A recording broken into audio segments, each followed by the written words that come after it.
Mesozoica comenzó hace aproximadamente 250 millones de años. Justo después de que la extinción masiva del Pérmico Triásico, alias la Gran Mortandad, haría que el 90% de la vida se extinguiera para siempre.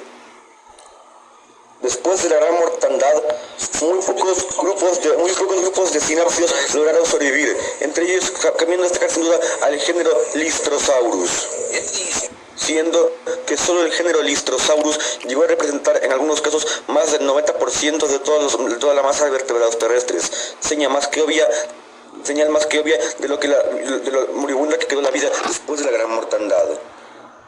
Como sea, no sería hasta mediados del Triásico cuando la vida se recuperó por completo, cuando varios grupos nuevos de saurópsidos vieron la oportunidad de tomar los nichos ecológicos que habían dejado vacíos los sinápsidos.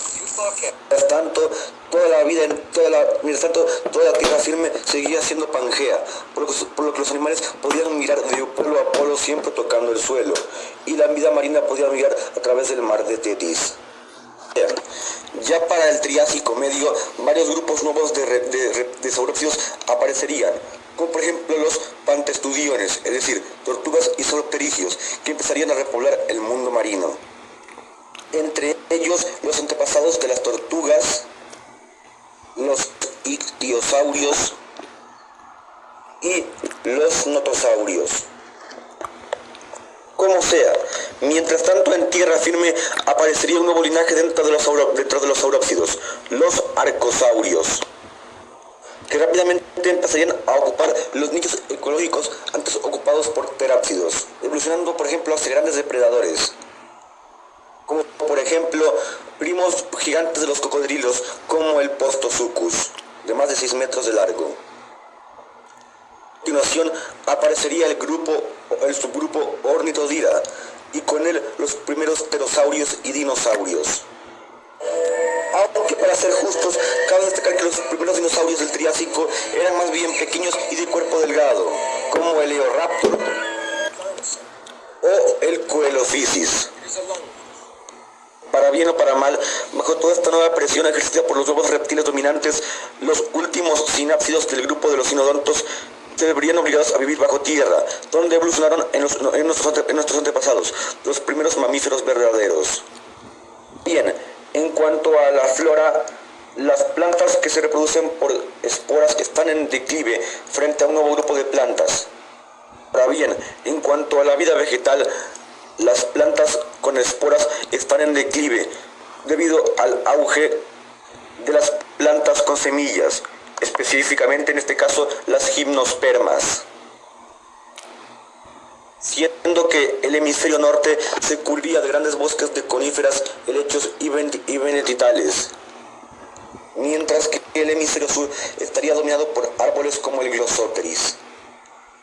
Volviendo al reino animal, para finales de este periodo los dinosaurios se dividieron en sauropodomorfos, que evolucionaron hacia grandes herbívoros, reemplazando a otros herbívoros como el Placerias, dando lugar a familias como los plateosáuridos.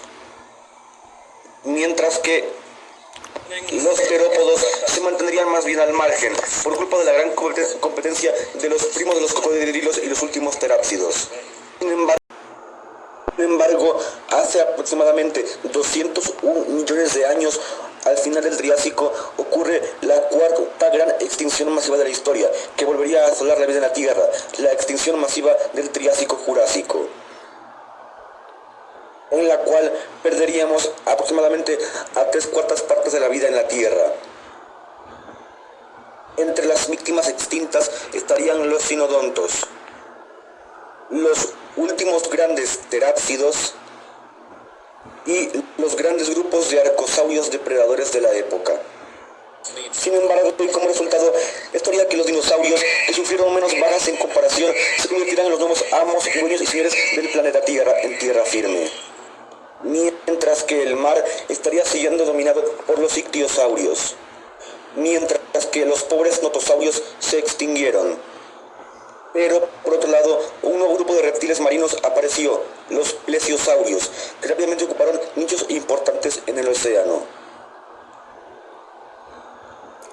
Bien, un grupo El periodo Jurásico comenzó hace aproximadamente 201 millones de años, después de la cuarta gran extinción masiva.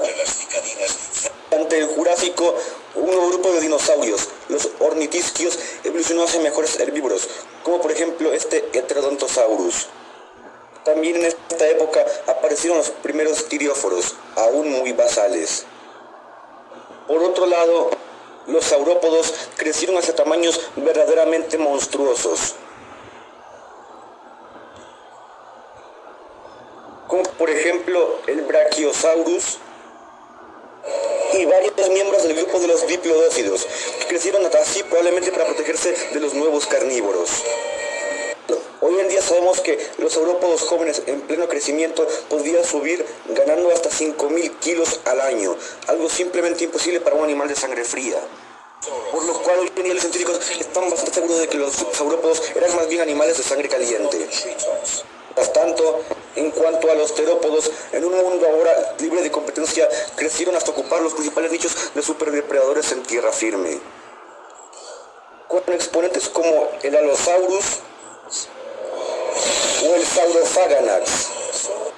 Además, los herbívoros eran igualmente muy peligrosos, como por ejemplo los tirióforos como el Stegosaurus y sus primos, o también los primeros ornitópodos del grupo de los iguanodontianos, como el Camptosaurus, que mientras tanto bajo sus enormes pies vivían los últimos representantes del linaje de los sinápsidos, los mamíferos primitivos, viviendo a la sombra de los dinosaurios, en su mayoría como animales pequeños y nocturnos. Pangea sigue existiendo hasta el Jurásico Medio, cuando por la mitad se dividió en dos nuevos supercontinentes, al norte el Eurasia y el sur Gondwana.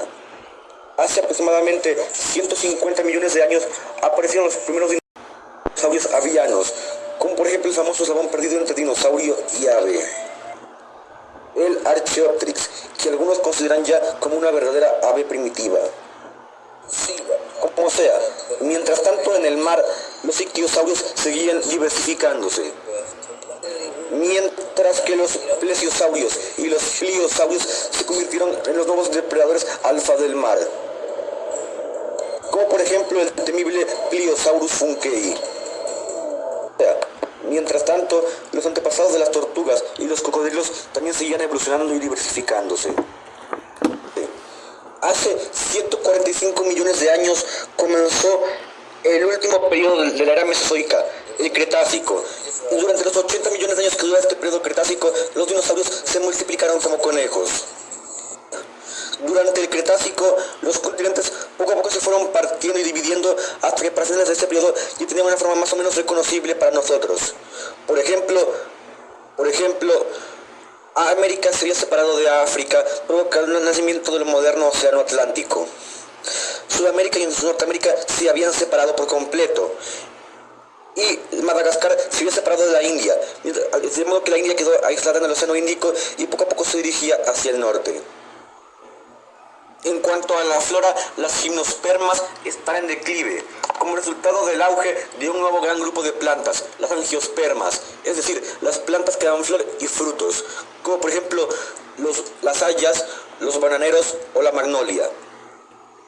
Y pues de este modo, gracias a la aparición de las flores, evolucionaron los primeros insectos polinizadores, que pronto, gracias a ellas, explotarán en diversidad, como por ejemplo las primeras abejas, avispas, orugas, polillas, escarabajos, moscas, saltamontes o hormigas. Bien, gente, en cuanto a la fauna, a los dinosaurios del grupo de los ornitisquios les fue especialmente bien, con varios exponentes de grupos como los ornitópodos, los tirióforos o los marginocéfalos. Que muy por el contrario, los pobres saurópodos entraron en declive durante el Cretácico, aunque eso sí, durante el Cretácico Medio, hace aproximadamente 95 millones de años, vivieron los animales más grandes del mundo de los dinosaurios, los titanosaurios, que incluían por ejemplo al que es probablemente el animal más grande que haya vivido en tierra firme de todos los tiempos, el Argentinosaurus. Pero después de esto, el número de saurópodos caería en picado y para finales del Cretácico ya solo quedarán muy pocos de sus exponentes con vida. Mientras que, por otro lado, Por el contrario, a los dinosaurios terópodos les irá increíblemente bien y aparecerán una gran variedad de grupos nuevos. Los terópodos sin duda están en auge, incluyendo por ejemplo una gran variedad, como por ejemplo nada más que el depredador terrestre más grande que haya existido de todos los tiempos, el Tyrannosaurus Rex.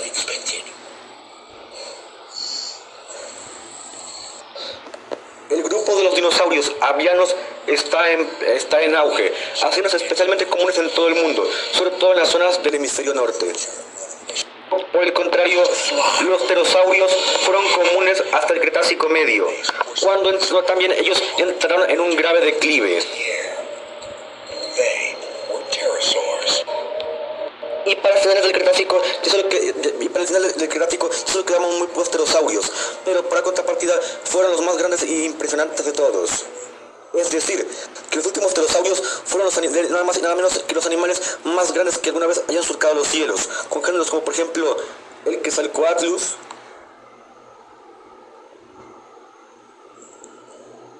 o el Atsegopteryx.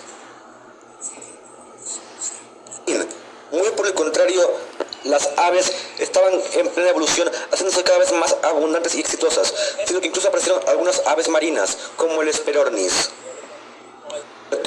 Hablando del océano, los ictiosaurios y los plesiosaurios siguen siendo los reptiles marinos dominantes. Pero para finales del Cretácico superior se les uniría un nuevo grupo de lepidosaurios marinos, que se convirtieron rápidamente en los nuevos depredadores alfa de los mares y océanos, los mosasaurios. También eran muy comunes los tiburones, las rayas y los peces óseos, así como algunos invertebrados, especialmente varios moluscos con concha, como por ejemplo los famosos amonites. Hace aproximadamente 66 millones de años ocurriría la quinta y última de las 5 grandes extinciones hasta ahora, la extinción masiva del Cretácico Paleógeno, y cuya causa ya está prácticamente casi sin discutir, en la caída de un gigantesco asteroide de aproximadamente entre 10 y 15 kilómetros de diámetro que chocó en el Golfo de México. Dicho impacto provocó una gran nube de polvo que movió el planeta Tierra de esquina a esquina, provocando el colapso de los ecosistemas y que las plantas no podían hacer la fotosíntesis. Pero en fin, de este modo, el 76% de la vida en el planeta Tierra en ese momento encontró su trágico final, entre ellos todos los dinosaurios no avianos, los últimos pterosaurios y muchos otros animales terrestres.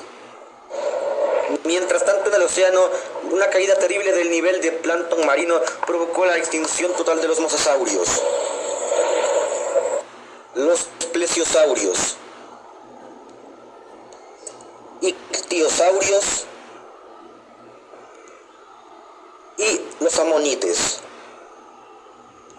Sin embargo, las aves pequeñas y los mamíferos cuyos grupos quedaron bastante más intactos, conseguirían repoblar el planeta Tierra algunos millones de años después.